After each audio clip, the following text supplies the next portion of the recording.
Ako di ay si Chabi, isa ka inahan ug nay isa ka anak ug 5 ka bana. Uy, simbak ko, guba man sa datong balayan ana. Tara, ubanik ko sa akong istorya.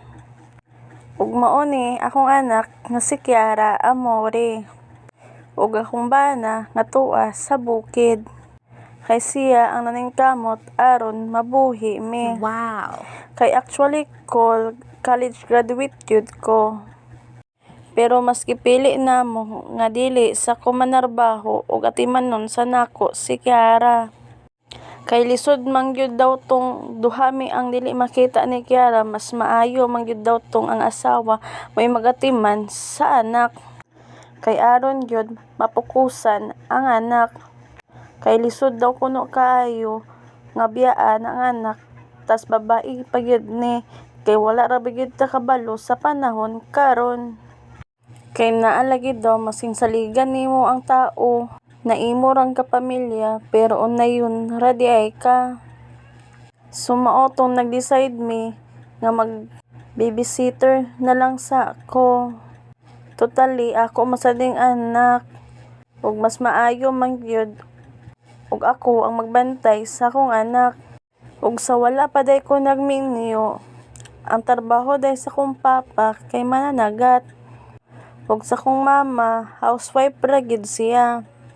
Pero kaluoy sa Ginoo, kaming 8 niya ka anak nabuhi man pod sa pagpanagat. Pero lagi nay usahay nga makakaon na apoy dili. Kay dili magud nato matagdan ang panahon. Kay usahay maayo ang tempo, usahay pod na apoy bagyo. Tas dili pod nato hawid ang dagat. Kay nay usahay nga kubit ang isda, napoy usahay nga dili gakubit ang isda. Mao nang sa una, kami ra gyud gabantayan sa silingan ug moaso ang among abuhan. Kay og dili moaso ang abuhan, libakon na dayon mi, marites na dayon mi dito sa among silingan. Nga lagi padaghan-daghan og anak unya dili man day kaya buhion. Pero kaluoy sa Ginoo nakasurvive man pod mi. Bahala na among silingan nga libakira. Kay moabot ra gyapon ang panahon. Kay moabot ra man gyapon ang panahon nga kita malampuson. Bahalag dili maingon nga badato, at least makakaon na sa matag adlaw.